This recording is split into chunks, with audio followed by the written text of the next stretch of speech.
Ang naka-unique ini nga festival kay una ang festival nga Los Milagros dili binisaya kundi in Espanyol kay nga naman to have a connection of the place where Saint Vincent Ferrer comes from. Nagikan siya sa Valencia, Spain. Una nga Los Milagros is Spanish term for the miracles.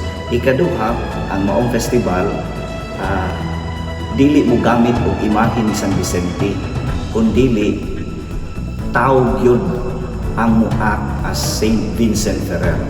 Mao nga ang Saint Vincent Ferrer kalukalay, siya panahon sa pasundayag, siya ang mo-perform sa mga miracles.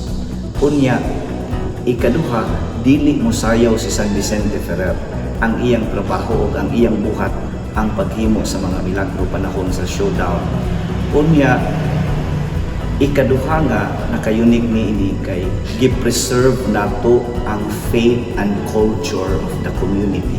Kung sa may faith and culture of this community, kanang musayaw at tubangan sa imahe ni San Vicente Ferrer. Mauna nga naatay dance alo altares. Naa ang imahe ni San Vicente Ferrer at tubangan sa altar.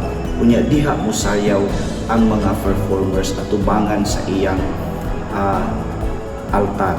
Naapod ang pagpanagkot gani naandan ni sa atong parokya nga mo round buhol yun aron managkot sa mga sites nga nagkutanan sa diri sa atong Bohol. Unya mahitabo na matag Abril 5 piyesta gyud ni San Vicente Ferrer pagpanagkot. Mao nga sa atong street dancing ang festival queen mudagkot siya atubangan sa imahe ni San Vicente Ferrer sa dili pamusayaw sa ilang street dancing to preserve the faith na nahimong kultura sa mga parokyano.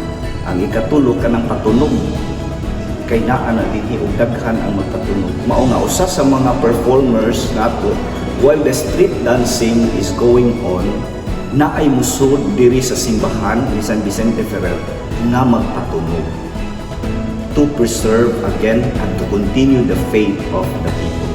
Ang ikatulo kay ug naay milagro si San Vicente Ferrer sa iyang ginahan, mo-portray sad ang mga manayaway or ang mo-perform sa ritual o miracle na ilang na-experience diri sa community. So duha ka mga milagros ang ilang i-present. Una, ang milagro ni San Vicente nga iyang gihimo nga naa na tatak o nabutang sa lubinahan, ug ang ikaduha ang milagro nga nahitabo ug nasinati mismo sa Christian community diri sa atong parokya ni San Vicente Ferrer sa Hindayagan.